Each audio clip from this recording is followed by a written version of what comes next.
Good morning students.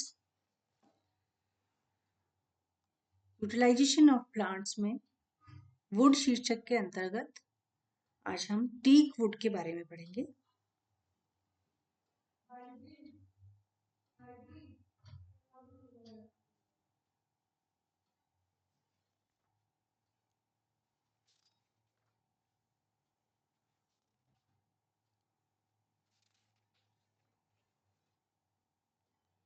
Teak को हिंदी में सागवान कहा जाता है। इसका बॉटनिकल नेम टेक्टोना ग्रैंडिस है। ये फैमिली वर्बिनेसी में इंक्लूड किया गया है। Origin and distribution of teak और टेक्टोना ग्रैंडिस और सागवान, इसका जो उत्पत्ति स्थल है दक्षिण पूर्व एशिया, जावा, सुमात्रा, इंडोनेशिया एवं भारत को माना जाता है, जो कि दक्षिण पूर्व एशिया में माना जाता है। तो हम सागवान को या टीक को भारत का इम्पोर्टेंट प्लांट कह सकते हैं। इसका ओरिजिन जो है वो भारत में हुआ है। भारत में सागवान के वृक्ष मध्य प्रदेश, केरल, तमिलनाडु, गुजरात, उड़ीसा, आंध्र प्रदेश एवं उत्तर प्रदेश में कमर्शियल लेवल पे लगाए जाते हैं।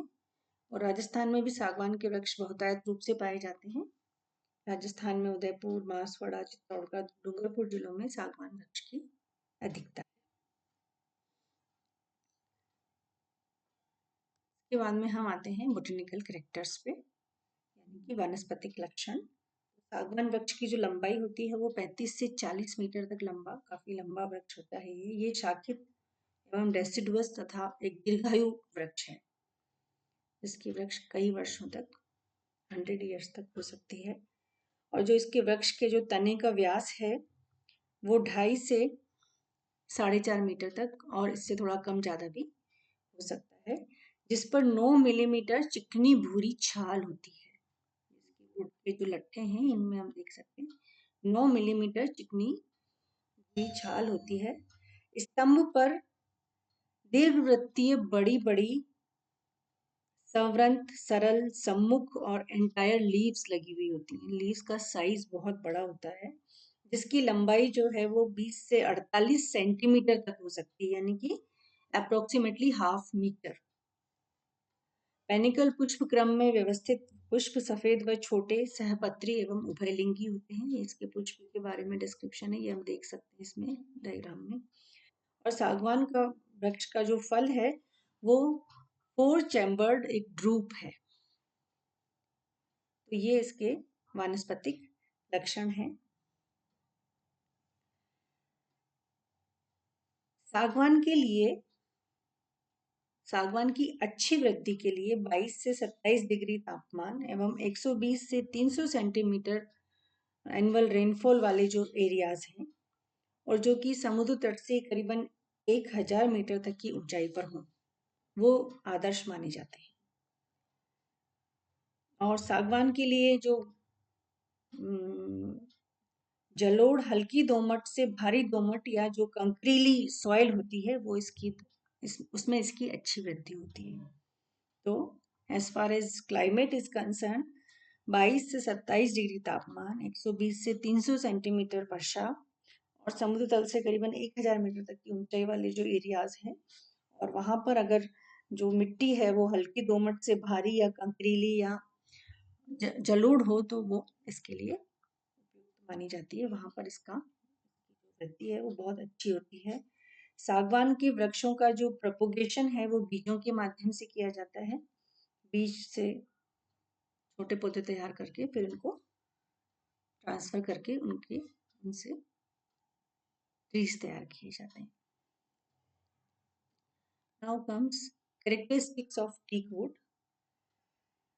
टीक वुड को टिम्बर वुड का पर्यायवाची माना जाता है, सिनोनिम माना जाता है। टीक वुड को क्यों माना जाता है?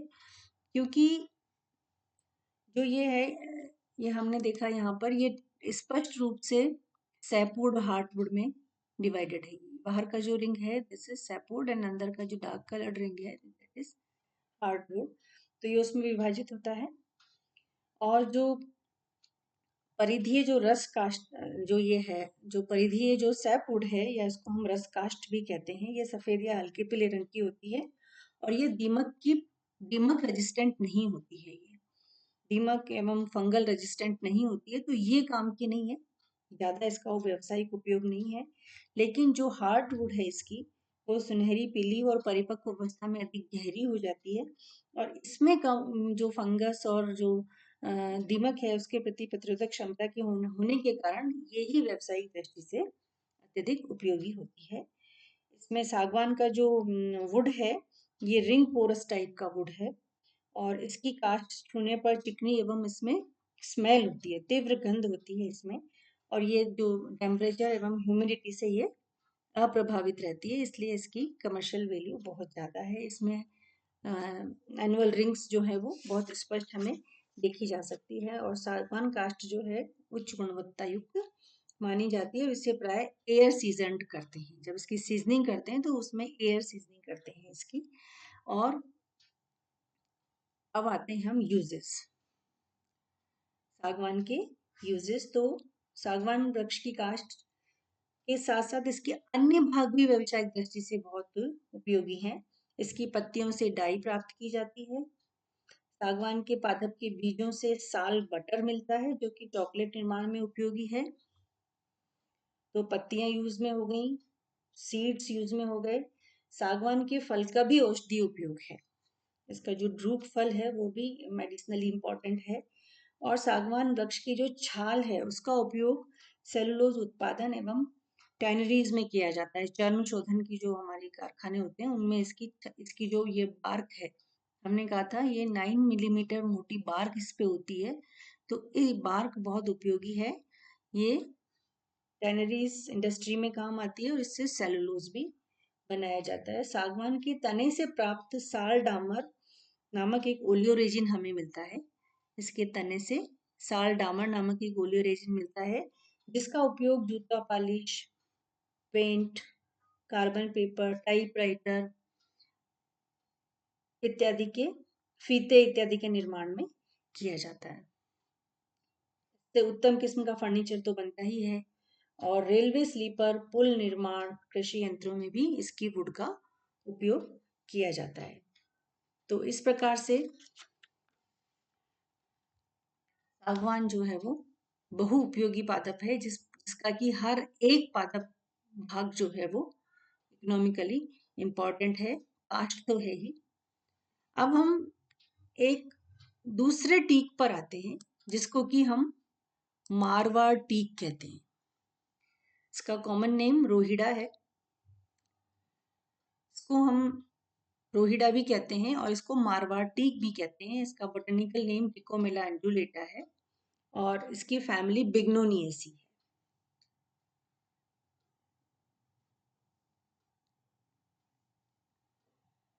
Origin and distribution of Marwar teak और रोहिड़ा और टेकोमेला एंडुलेटा, तो ये उष्ण जलवायु में, हॉट क्लाइमेट में पाया जाने वाला एक पादप है और प्राय मरुस्थलीय भागों में ये ग्रो करता है। ये पादप भारत, पाकिस्तान आदि में पाया जाता है और भारत के उत्तरी मरु प्रदेशों जैसे कि राजस्थान और गुजरात में ये बहुतायत से पाया जाता है।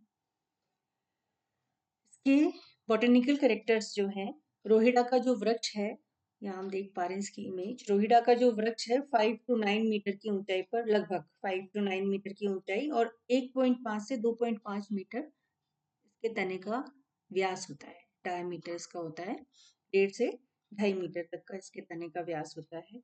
मध्यम आकार का ये वृक्ष सघन रूप से शाखित होता है, हम देख पा रहे हैं यहाँ पे, जिसकी शाखाएं लटकी हुई होती है, पेंडेंट होती है इसकी शाखाएं। पादप की जो पर्ण है वो सरल एवं दीर्घाकार होती है। पीले या गहरे नारंगी रंग के बड़े व आकर्षक पुष्प जो हैं वो शीर्षस्थ सीमाक्ष पुष्प क्रम में विन्यसित होते हैं और इसका फल जो है वो कैप्सूल होता है। तो ये इसके कुछ वानस्पतिक लक्षण हैं। और इसका अगर प्रोपगेशन की बात करें तो ये जो डेजर्ट एरियाज हैं वहां पर ये बीजों के माध्यम से खुद ही ग्रो हो जाता है। और क्लाइमेट जो है इसके लिए हॉट क्लाइमेट सैंडी सॉइल में इसकी अच्छी वृद्धि होती है, और ये जब कम बारिश होती है तभी ये ज़्यादा अच्छी वृद्धि करता है। और 20 से 25 वर्ष की आयु वाले वृक्ष से हमें वुड प्राप्त होती है।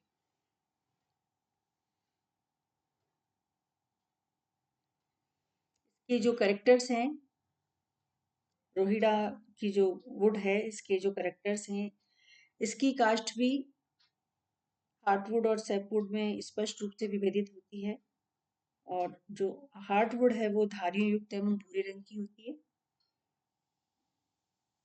इसमें जो कास्ट जो है वो टिकाऊ है और प्रतिरोधक क्षमता रखती है फटने और सिकुड़ने के प्रति। मतलब ये जो वुड है ये फटती और सिकुड़ती नहीं है। यही एक बहुत इंपॉर्टेंट कैरेक्टर्स हैं जिसकी वजह से ही वुड की कमर्शियल वैल्यू बढ़ती या घटती है। इसको भी एयर सीजन किया जाता है, और ये जो मरु प्रदेश हैं हमारे, इनमें इसको टिम्बर वुड के रूप में यूज में लिया जाता है। यूजेस: फर्नीचर और गृह निर्माण में इसकी लकड़ी काम में आती है। कृषि यंत्रों में इसकी लकड़ी काम में आती है, और पत्तियों का पशुओं का चारा के रूप में काम में आती है। और जो पुष्प हैं उनसे डाई बनाई जाती है। तो इस प्रकार से हमने देखा कि वुड में सागवान और teak and Marwar teak. Teak is sagwan और tectona grandis, and Marwar teak is rohida और टिकोमेला इंडोनेटा। इनके बारे में हमने डिटेल में, इनकी वुड की कैरेक्टरिस्टिक्स, किस जलवायु में ये अच्छे से ग्रो करते हैं, किन प्रदेशों में ये पाए जाते हैं, और इनके क्या क्या यूजेस हैं, इसके बारे में हमने डिटेल में जाना। तो मैं आशा करती हूँ आपको ये चैप्टर ढंग से समझ में आ गया होगा।